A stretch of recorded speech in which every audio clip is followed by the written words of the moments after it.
Տիկին Հովսեփյան, ձեզ հետ էլ զրուցենք, դուք ինչ սպասելիքներ ունեք սահմանադրական դատարանից, ինչ եք կարծում, ինչ որոշում ի վերջո կկայացվի։ Տեսեք, արդեն շատ երկար տարիներ են, որ մենք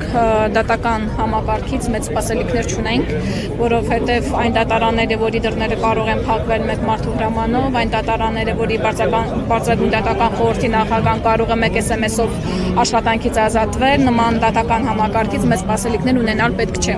Այստեղ տրամաբանական հարց է առաջանում, բա ինչին է պետք այս բոլոր պրոցեսները դիմել տարբեր ատյաններով անցնել, սա ունի հստակ պատասխան, որովհետև մենք համոզված ենք, որ այս իրավական գործընթացները անհրաժեշտ են թե հիմա, թե հետագայում, որպեսզի երբ որ մենք ունենանք կայուն ու ուժեղ Հայաստան, մենք ունենանք այս իրավական հիմքերը, որը որ ստեղծվում է այսօր, հետագայում մեր քայլերը արդարացնելու ու իրավական հիմք ունենալու համար։ Ես չգիտեմ այսօր սահմանադրական դատարանը ինչ որոշում կկայացնի, բայց մի բան հստակ է, որ ուժեղ Հայաստան կուսակցությունը իր պայքարը շարունակելու է այնքան, մինչև որ մենք մեր նպատակին չենք հասնում, տարբեր ձևաչափերով լինեն, տարբեր գործիքակազմերով, բայց շարունակելու ենք դա միանշանակ։ Կարծես ընտրություններից հետո անգամ հիմնականում ուժեղ Հայաստանը մշտապես իշխանությունների թիրախում է եւ բազմաթիվ ձայնագրություններ են հրապարակվում, ընտրակաշառքի մասին է խոսվում, նույնիսկ այդ կարելի ասել դա տարածում են քաղաքացիների շրջանում անվստահություն առաջացնելու համար, այդ մասով ինչ կասեք։ Տեսեք, ուժեղ Հայաստանը,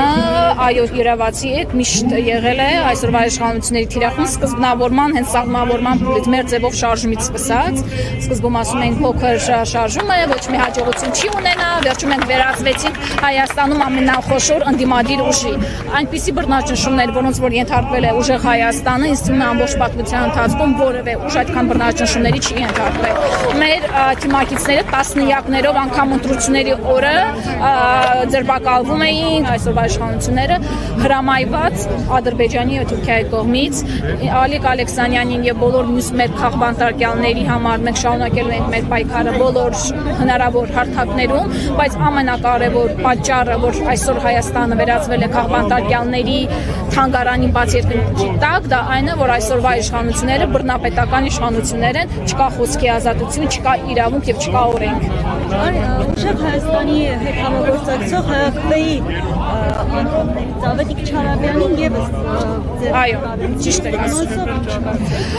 Ավետիք Չալաբյանը երկար տարիներ ինչ այս պայքարի մեջ է, առաջի անգամ չէ որ նա կալանավորվել է, սա արդեն եթե չեմ սխալվում, երկրորդ անգամն է որ կալանավորվում է։ Մենք մեր լիակատար աջակցություն ենք հայտնում թե ՀԱԿՎ նախաձեռնությանը, թե հենց Ավետիք Չալաբյանի ու նրա ընտանիքին եւ նույնը Ավետիք Չալաբյանի մասով կարող ենք ասել, որ Ավետիք Չալաբյանը համառորեն պայքարում է Հայաստանում